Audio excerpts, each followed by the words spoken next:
Hi everyone, this is Dave from Geekanoids, and one of the first things I always do when I get a new Apple device is I put a screen protector on. I try and do this as early as possible so you don't get any dust, smudges or scratches on the screen of your device.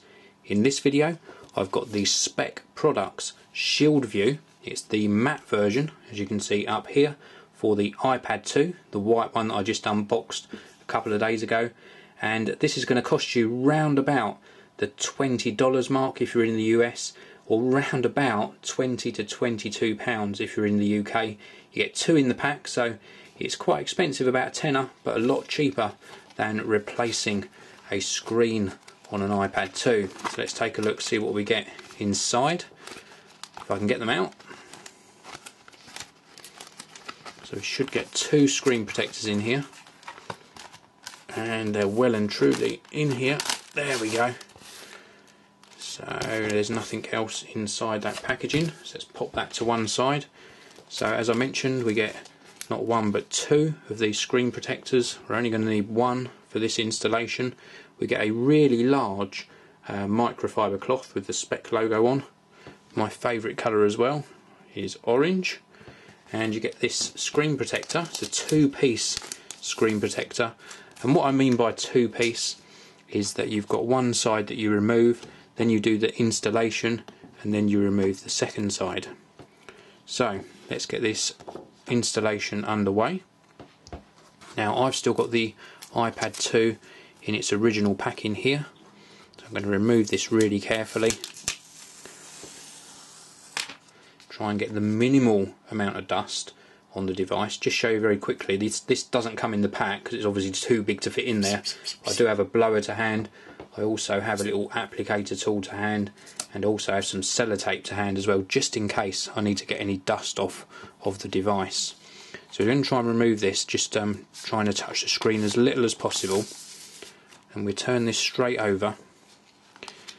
So I've only touched it sort of in this area, and you're doing this to try and get the minimal amount of dust and also no grease on the device. So let's start with removing side one. I'm going to keep some of this actually on the screen protector, just so it gives me something to hold on to.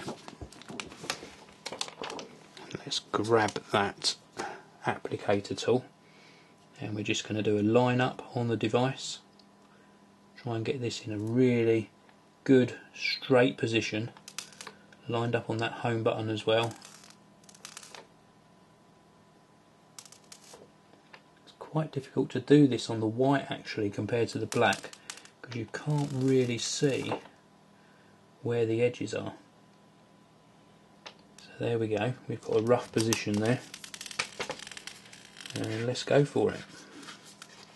So we're using the applicator tool to push this down on the screen and trying to get rid of as many air bubbles as we can whilst we're applying it. Hoping I've got this lined up.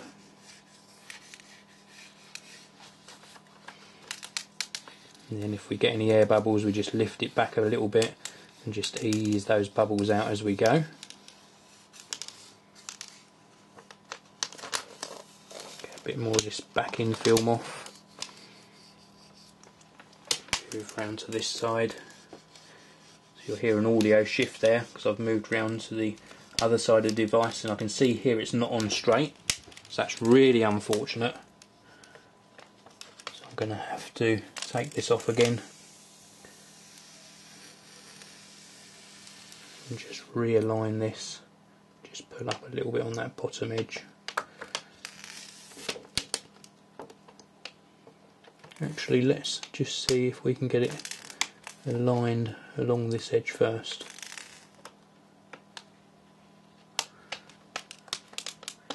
There we go, the alignment's a lot better on that one.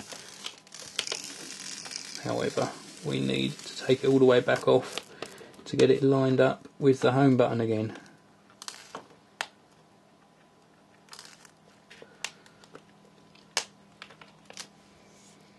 There you go, that looks better. So we've got good alignment this time, and then we're going to just peel it back and then start working again on those air bubbles. Now what normally happens is I'm going to have introduced some dust, unfortunately, because we've got static under there. So let's just hope we've got very minimal amount of dust. We can get dust particles off later, but it's always easier if this goes on in one go.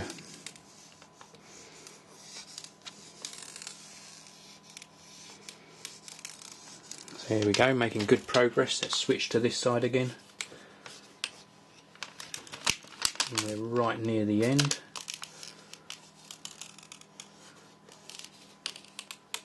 If any of you know a better way of installing these than I do in all of my videos, please do let me know. I'm always open to suggestions. I think I've done so many of these that this is probably the best way.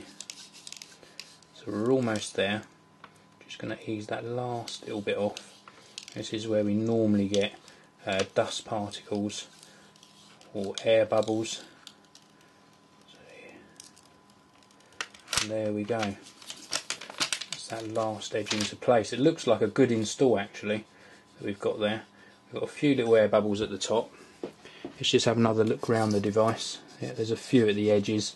They might well be dust actually on this very edge part, but we're going to wait until we've taken this top film off to see how that looks. It's difficult to see with the sort of coloured part on. So here we go. So we're going to check we've got a real good stick down on this bottom. There is a little air bubble there. Let's just see if I can get that out, which I can't. So anyway, let's go for the peeling off of the top layer. And it's the screen area that you're really looking at anyway. So you want to make sure you've got a real good sort of stick down on that screen area. And that looks like a good install. So let's unlock the device and have a look. That is a brilliant screen protector. Really nice looking. Let's just give you a close-up look at that. So it's sort of a matte finish as well, so that reduces glare, and it also means that it just feels really nice to sort of sweep between screens. Wow, I'm liking that a lot. I have used these Spex Shield Views before. They're very easy to install, and they just make the iPad just so much smoother to use. The screen just feels a lot better than the glossy bare screen, and it doesn't show fingerprints and smudges as much, and it does an excellent job of protecting against scratches. So this is the Spex Shield View. It's the matte version. Thank you very much for watching. If you like my videos, hit that subscribe button just above the video there, and I'll see you all in the next video. This video review is sponsored by EasyDraw, making drawing fun on Mac OS X.